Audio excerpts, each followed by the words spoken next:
Hi everyone, welcome to my session. I'm Annalisa from Parlay. I'm a teacher in the Toronto area and I also work with Parlay.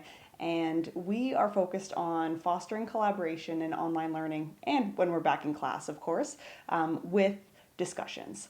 So I'm going to be going over the best way that you could really easily get started and incorporate an online roundtable discussion into your online learning. So thanks for joining. First, how do online roundtables discussions help? So there's a few different ways that they help actually.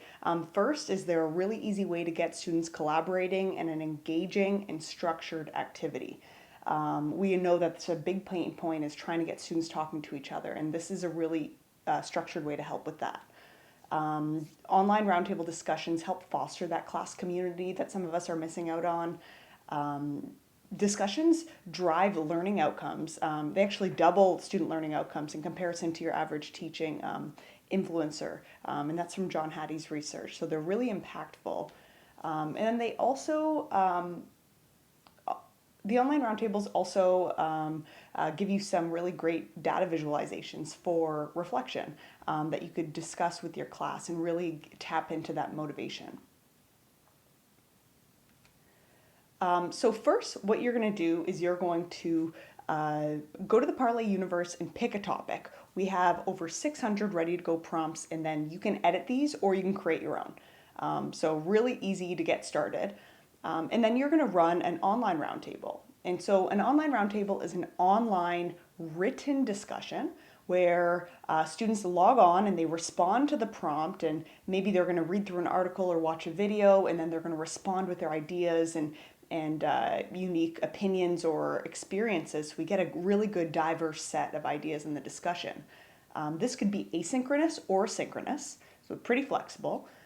Students get anonymous identities, which is super fun, lots of data visualizations like I mentioned, and then there's also some really good insights for assessment.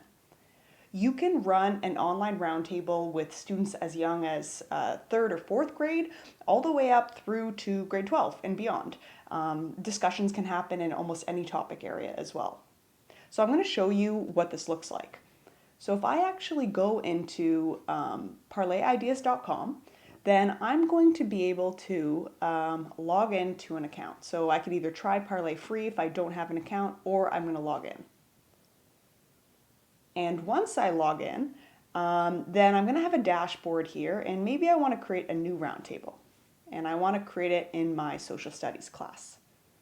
I'm going to choose the online roundtable, and then I'm going to browse the Parlay universe here.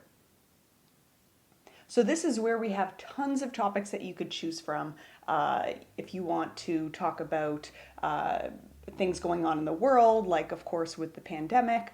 We have lots of different discussions here in our featured roundtables collection that you can go through. Also, you could browse by subject area as well. So we have topics that you can get started, whether it's history or digital citizenship or English or of course theory of knowledge. You could look and see what's there. So I'm going to go into the world issues collection and see what we have. Okay, let's see. Okay, let's just choose one so I could see what it's like. Let's choose robots in society. So let's say I look at this prompt, okay, some learning goals, maybe they align or are very similar to what I'm looking at. We've got some videos students are going to go through, and then we have the discussion questions. So I would click Create Roundtable, and this is going to actually take a copy of it and put it right into my Parlay course. And before you invite students, you can make any changes that you want to it. So maybe you want to edit it, you want to throw in your own pictures or links or videos, you could do that. Maybe you don't really like some of the videos that are here, you could change those up, or maybe you want to simplify it for your groups, so you could just look at 2 questions to get started with. And then I'm going to save the changes and close. And now when I invite students, I can either invite them by Google Classroom, or I can give them a code, or I could share the magic link. So let's say I share the magic link. What your students are going to do is they're actually going to log on and They're going to be prompted to sign in with Google or Microsoft. So I'm going to sign in with Google.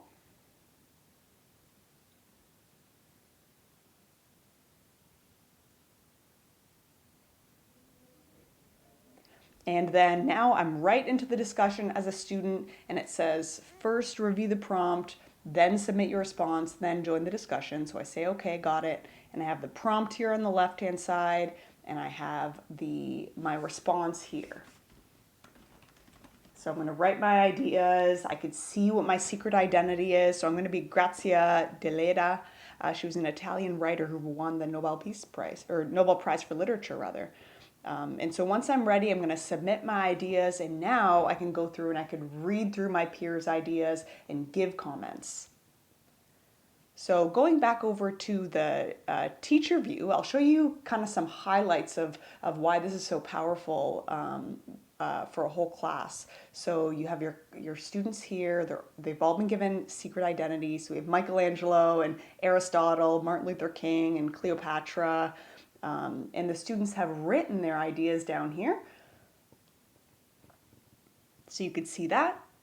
When students go and leave comments on each other's ideas, you could set these guiding questions that the students are going to respond to. So we could see under Sojourner Truth's idea, Michelangelo responded, and so did Martin Luther King, and even William Shakespeare responded. And so you have students kind of developing or having a discussion developing below each person's ideas. As a teacher, there's lots of really cool stuff you could use here for assessments. You could have your built-in rubric. There's even automated feedback that Parlay gives you. You could see how the student compares to the class average. And then you could also see a summary of all of the comments that the student has made in the discussion. So it's really easy to assess their holistic contributions. I can always see who's who, so I can click this eye icon and actually see the students in this discussion are Harpreet, Jordan, Alex, Yuna, but with anonymity on, they're actually Simone, Leonardo, Sojourner, and Michelangelo. And then at the end, you could see this class summary, which is really cool to tap into students' metacognition, get them reflecting on how they actually participated and how they can improve for the future. So we could see general class stats, and we have built-in reflection questions here that you could dive deep into this on a synchronous Zoom call or a Google or video call, and really discuss this with your students.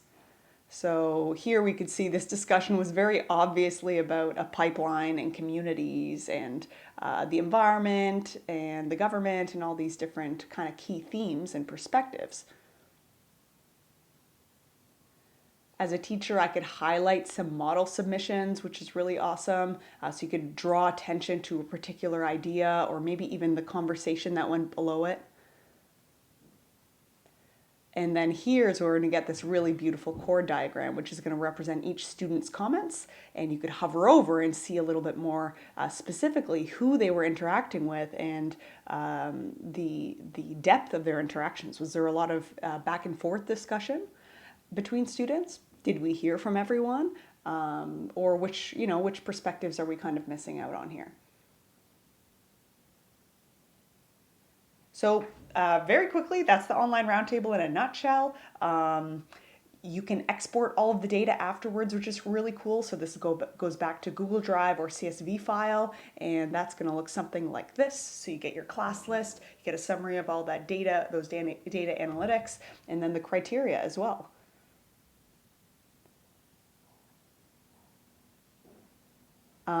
So just coming back to my presentation here, if you would like to try this out on your own and you want to try it out from the student view, I recommend that you actually go to parlayideas.com and enter this code. I've set up a sample roundtable for MAD2PD where everybody can join in and actually get a feel for what it's like from the student view and also share something a little bit about your own experience with online learning so far.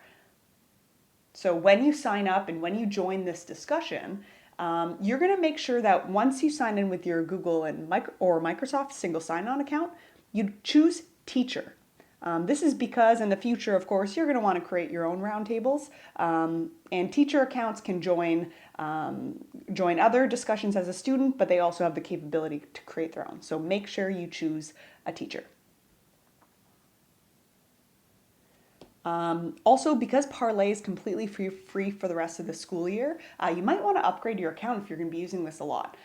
So here are instructions for how you can go and upgrade your account so you have unlimited access for the rest of the school year. And that upgrade code is called Online20. So capital ONLINE 20.